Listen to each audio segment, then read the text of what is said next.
মিথুন রাশি যারা রয়েছেন এপ্রিল মাস 2026 সাল আপনাদের কেমন যাবে। নীতি নির্ধারণের ক্ষেত্রে আপনারা কিন্তু এগিয়েই থাকবেন অন্যদের থেকে, অর্থাৎ যে চিন্তাভাবনাগুলো সেগুলো কিন্তু সঠিক চিন্তাভাবনা, কিন্তু বাস্তবিক ক্ষেত্রে যখন সেটি আপনি প্রয়োগ করতে যাবেন তখনই কিন্তু মনের মধ্যে একটি দ্বিধাদ্বন্দ্ব আমরা দেখতে পাবো। আত্মবিশ্বাস রাখুন, পথ পরিষ্কার মনে রাখবেন।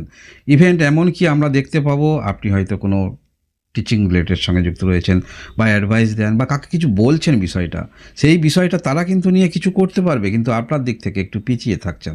তাই সময় যখন ভালো থাকে সেই সময় আমাদের প্রয়াসটাও বেশি রাখতে হয়। এই সময় গ্রহগত যে অবস্থান থাকছে সময়টা খুব একটা খারাপ নয়, বিশেষ করে নীতি নির্ধারণের ক্ষেত্রে আপনারা কিন্তু এগিয়েই থাকছেন অন্যদের থেকে। তাই আপনাকে কিন্তু প্রয়াসটা রাখতে হবে মিথুন রাশির যারা রয়েছেন। আরও এই বিষয়ে আলোচনা, তবে অন্যান্য বিষয়গুলি আপনারা জেনে রাখুন। শরীর স্বাস্থ্যের দিক থেকে বলতে হলে আপনারা কিন্তু অ্যাওয়ারনেস থাকবেন যে কোনো বিষয়ে। শরীর স্বাস্থ্যের সমস্যা হয়েছে, দীর্ঘদিন ধরে আছে, ডাক্তারি পরামর্শ নিতে হয়, নেবেন। অ্যাওয়ারনেস থাকছেন। আপনার পড়াশোনায় অর্থাৎ মধ্যশিক্ষা উচ্চশিক্ষা ক্ষেত্র দুই পড়াশোনায় কিন্তু যথেষ্ট ভালো বলা যেতে পারে।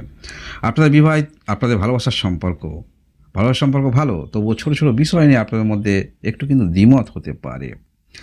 এই মাসে আপনাদের বিবাহিত জীবন এবং বিজনেস দুই ক্ষেত্রে কিন্তু ভালো বলা যেতে পারে, অর্থাৎ আপনার নীতি নির্ধারণ ঠিক, বাস্তবিক ক্ষেত্রে হয়তো প্রয়োগ করার সময় একটু দ্বিধাদ্বন্দ্বের মধ্যে থাকবেন। আপনাদের যাদের বিবাহ হচ্ছে না এই মাসে বিশেষ করে একটু যোগাযোগটা বাড়িয়ে দেবেন, বিবাহ হওয়ার সম্ভাবনা থাকছে। যারা আপনারা নতুন বিজনেস শুরু করতে চাইছেন, বেকার রয়েছেন, সেই চিন্তাভাবনাটুকু আপনারা কিন্তু করতে পারেন এই মাসে আপনাদের কর্মের দিক থেকে বলতে হলে কর্মপ্রাপ্তির যোগ আছে, সম্ভাবনা প্রবল থাকছে। তবে আপনি যেমন ধরনের কর্ম চাইছেন সেই রকম যেন কর্ম আপনার জীবনে আসছে না, এরকম কিন্তু মনের মধ্যে অনুভূতি হবে। ভাগ্যের দিক থেকে বলতে হলে ভাবনা চিন্তা খুবই ভালো। আপনারা বাস্তবিক ক্ষেত্রে কতটুকু প্রয়োগ করতে পারবেন, সেখান থেকে কতটুকু লাভবান হবেন, বিষয়টা হচ্ছে সেখানেই। যদি আপনারা দ্বিধাদ্বন্দ্বের মধ্যে থাকেন বা সিদ্ধান্ত নিতে আপনি নানান ধরনের টেনশন, হয়তো আপনি কিছু শুরু করেছিলেন, সেখানে একটা অভিজ্ঞতা তৈরি হয়েছে, মনের মধ্যে সেইটা গ্রাস করে আছে, যার কারণে কোনো কিছু ক্ষেত্রে নীতি নির্ধারণ ঠিক, কিন্তু বাস্তবিক ক্ষেত্রে প্রয়োগ করার সময় সেটা আপনারা পিছনে আসছেন। যেমন অনেক সময় দেখেননি, ছাত্ররা বাড়িতে বা যেখানে মাস্টার মশাইয়ের কাছে পড়ছেন সেখানে ভালো কিছু করছে, কিন্তু যখনই পরীক্ষার হলে সেখানে ঠিক উল্টো হয়ে যাচ্ছে, বা সেখানে মনের মধ্যে টেনশন ভয় কাজ করার কারণে তেমন কিন্তু ফলাফল করতে পারছে না। মিথুন রাশি নীতি নির্ধারণ কিন্তু ঠিক। আপনারা এই রকম পর্যায়ে যদি থাকেন 11 তারিখ পর আপনারা সিদ্ধান্ত নিয়ে দেখতে পারেন, কারণ ভালো সময় ভালো চিন্তাভাবনা থাকছে, সেই সময় কিন্তু বাস্তবিক ক্ষেত্রে প্রয়োগ করতে হয়। কারণ আপনার চিন্তাভাবনা, আপনার সান্নিধ্যে যারা থাকবে তারা তো আপনার উপদেশ নিয়ে ভালো কিছু করতে পারবে, তাহলে আপনিও পারবেন। মানসিকতার পরিবর্তন হচ্ছে, চিন্তাভাবনার পরিবর্তন, সেই পরিবর্তনটাকে কতটুকু কাজে লাগাতে পারবেন বিষয়টা হচ্ছে এখানেই। যোগাযোগ আসবে, কতটুকু কাজে লাগাতে পারবেন চিন্তাটা হচ্ছে সেখানেই। এবং কর্মের দিক থেকে বলতে হলে দেখুন, এই যে গ্রহ, বিশেষ করে কর্মপ্রতি গ্রহ কাকে বলা হয়, তাকে শনি গ্রহ। তাহলে শনি গ্রহ কোথায় এখন আছে? শনি গ্রহ আছে আপনার রাশি থেকে দশম ঘরে, এবং এই দশম ঘরের অধিপতি বৃহস্পতি গ্রহ কোথায় আছে? আপনার রাশিতে।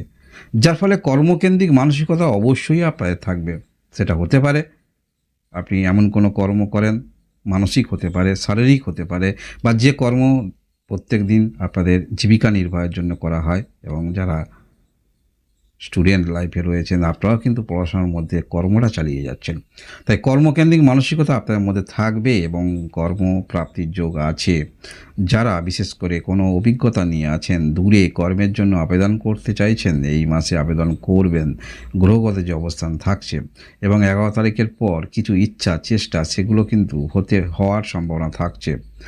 কিছুটা মানসিকের মধ্যে চঞ্চলতা দূর হতে পারে, এবং এই মাসে আপনাদের কিছু মনের ইচ্ছা, সেই ইচ্ছা পূরণ করার জন্য আপনি কিন্তু অনেকটা এগিয়ে থাকবেন। সেক্ষেত্রে কিছুটা হয়তো আপনি আর্থিক ব্যয়ও স্যাক্রিফাইস করবেন। গ্রহগত যে অবস্থান থাকছে আপনার মধ্যে একটি বিষয় দেখতে পাবো, সেটি হলো পূর্বে হয়তো যে বিষয়টা আমি বলতে চাইছিলাম, আত্মবিশ্বাসটা কেন কম। পূর্বে হয়তো কোনো ক্ষেত্রে আপনি চেষ্টা রেখেছিলেন, সেখানে সেই চেষ্টা ব্যর্থ হয়েছেন। সেটা হতে পারে কোনো সম্পর্ক, আপনি রিলেশান ঠিক করতে চাইছেন, সেটাও আপনি ব্যর্থ হয়েছিলেন। কাউকে কিছু বলা, সেটা হয়তো বিপরীত দিকে অন্যরকম রিয়্যাক্ট করা, সেই সব ক্ষেত্র থেকে অনেকটা নিজেকে সরিয়ে রাখবেন। এই মাসে গ্রহগত যে অবস্থানটাই দেখা যাচ্ছে। এই মাসে আপনাদের যোগাযোগ বৃদ্ধি হচ্ছে, তবে সেই যোগাযোগটা কতটুকু কাজে লাগাতে পারবেন সেটা হচ্ছে বিষয়। হ্যাঁ, একটি সময় কিন্তু মনের মধ্যে যথেষ্ট উদ্যম তৈরি হবে। সমস্ত যেটা আপনি পরিকল্পনা নীতি নির্ধারণ করছেন সেই বিষয়ে আপনি ডেফিনেটলি কিছু করতে পারবেন। এতটাই মনে মনে পরিকল্পনা নিয়ে আপনারা চলবেন, কিন্তু সেই পরিকল্পনাই থেকে যাবে।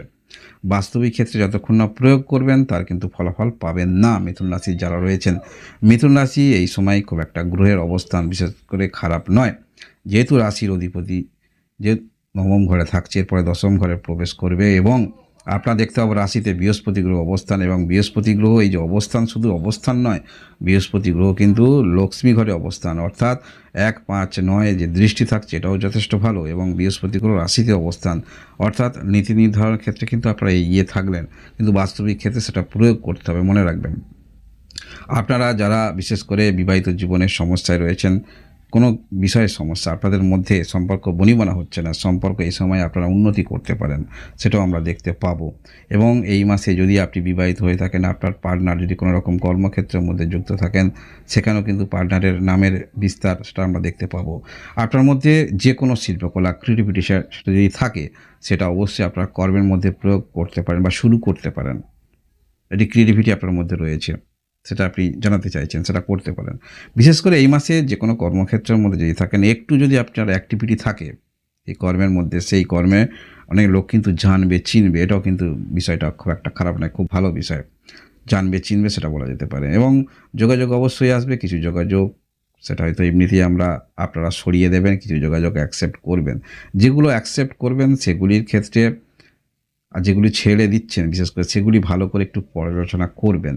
গ্রহগত যে অবস্থান থাকছে এই মাসে 11 তারিখে রবি গ্রহ ঘর পরিবর্তন করবে, 14 তারিখে ঘর পরিবর্তন করে আপনার 11তম অর্থাৎ সাফল্যতম ঘরে প্রবেশ করবে, আর শুক্র গ্রহ মাসের 20 তারিখে সাফল্য স্থান থেকে দ্বাদশতম স্থানে প্রবেশ করবে। তাই যে কোনো ক্ষেত্রে আমাদের শুরু করার ক্ষেত্রে একটু টেনশন, দেখো পিছনে শুরু করার ক্ষেত্রে একটু টেনশন থাকে, সর্বদাই পিছনে কিন্তু ব্যর্থতা প্রত্যেকেরই অপেক্ষা করছে, আর সামনে সফলতা।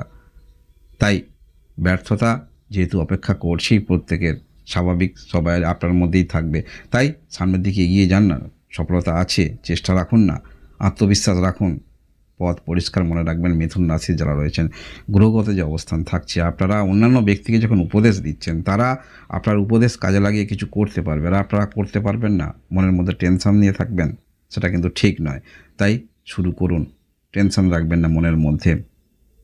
যে কোনো ক্ষেত্রে যদি শুরুতেই টেনশন নিয়ে ফেলেন, তাহলে সেই কাজের ক্ষেত্রে, অগ্রগতি রাখার ক্ষেত্রে আপনারা কিন্তু পিছনে রয়ে যাবেন।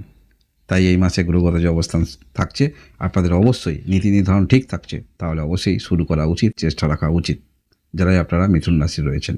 মিথুন রাশি এই হলো এপ্রিল মাস 2026 সালের মাসিক রাশিফল। এইরকম ভিডিও দেখার জন্য অবশ্যই লাইক এবং সাবস্ক্রাইব করে আমার পাশে থাকবেন। আপনারা সবাই ভালো থাকুন, আনন্দে থাকুন, ভগবান আপনাদের মঙ্গল করুন। ধন্যবাদ।